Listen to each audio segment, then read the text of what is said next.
Hello friends, कैसे हैं आप सभी। आई होप कि अच्छे होंगे। तो वेरी इंपॉर्टेंट है उन सभी स्टूडेंट के लिए जो आरआरबी एनटीपीसी के फॉर्म को फिल करने वाले हैं। जी हाँ दोस्तों, इस वीडियो में बात करूंगे कि आरआरबी एनटीपीसी का फाइनल कट ऑफ कैसे बनती है और साथ में ये बात करूंगी कि इसका एग्जाम पैटर्न क्या है। तो संपूर्ण जानकारी देने वाली हूँ अगर आप भी इस फॉर्म को फिल करने वाले हैं।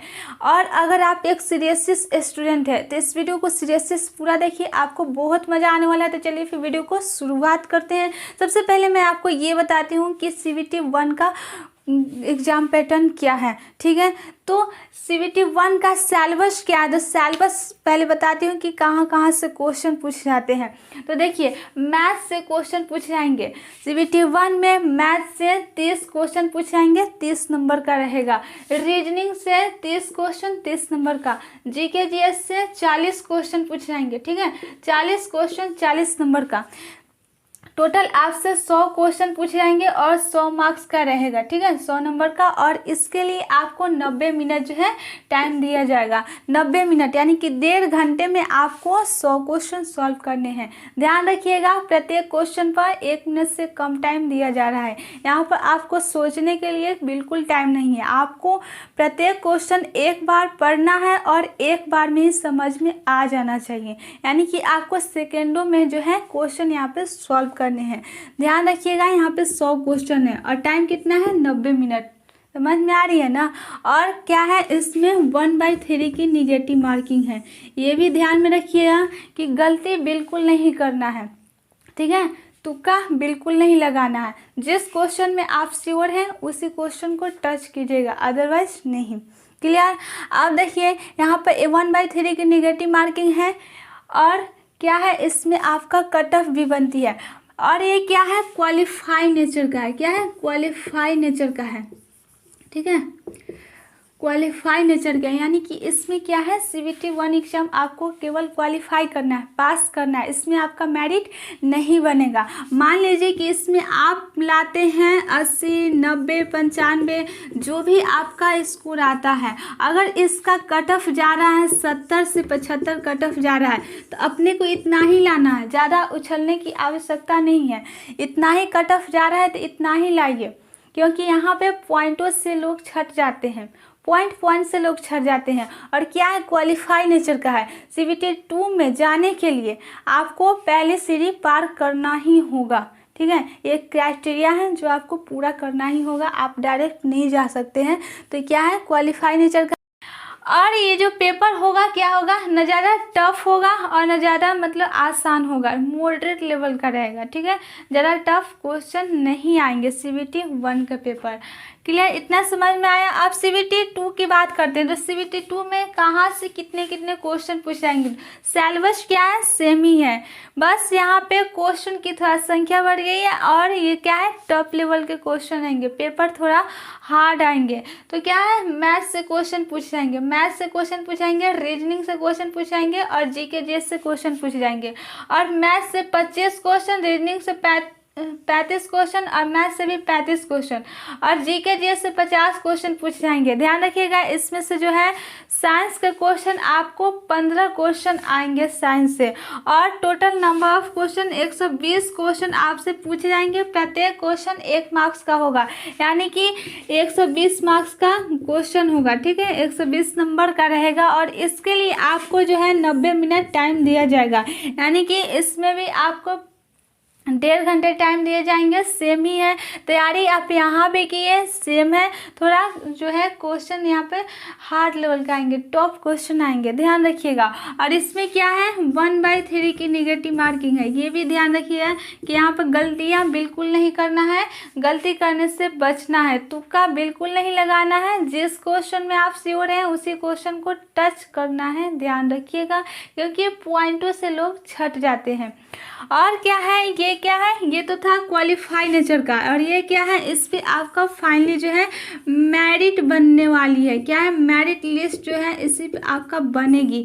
CBT 2 पर आपका मेरिट लिस्ट बनेगा, ये ध्यान रखिएगा। तो क्या है, रिजल्ट यही दिलाएगा। तो सबसे ज़्यादा प्राथमिकता किसको देना है, इसको देना है। और तैयारी किसका करना है? तो CBT 2 का तैयारी करना है।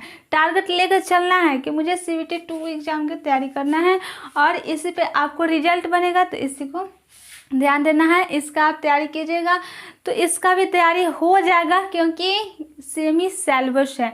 बस यहाँ पे क्वेश्चन की थोड़ी संख्या बढ़ गई है और यहाँ पे क्वेश्चन की संख्या थोड़ा कम है। ये समझ में आया? अब देखिए कि आपका जो है CBT 2 का कट ऑफ कैसे बनता है, फाइनल मेरिट लिस्ट कैसे बनता है। मान लीजिए कि CBT 2 का कट ऑफ जा रहा है 80 से 100 जा रहा है, ठीक है, 80 से 100 कट ऑफ जाएगा, इतना के बीच में जाएगा, ठीक है। मान लीजिए कि 90 कट ऑफ जा रहा है, ठीक है, 90 कट ऑफ गया और आपका स्कोर निकल के आया 110, ठीक है, 110 आपका जो है नंबर आया।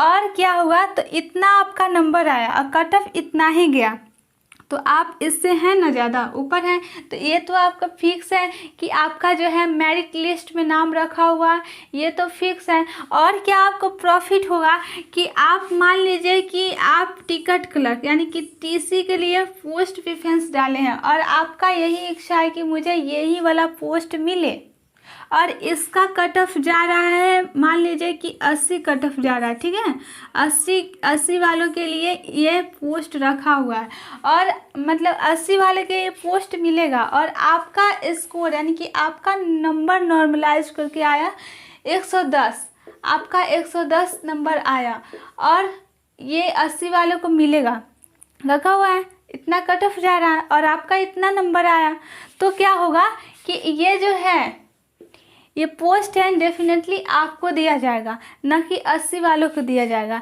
ये आपको प्रॉफिट होगा। इसलिए आपको सबसे ज़्यादा इस पे ध्यान देना है और गलती बिल्कुल नहीं करना है, क्योंकि पॉइंटों से लोग छट जाते हैं।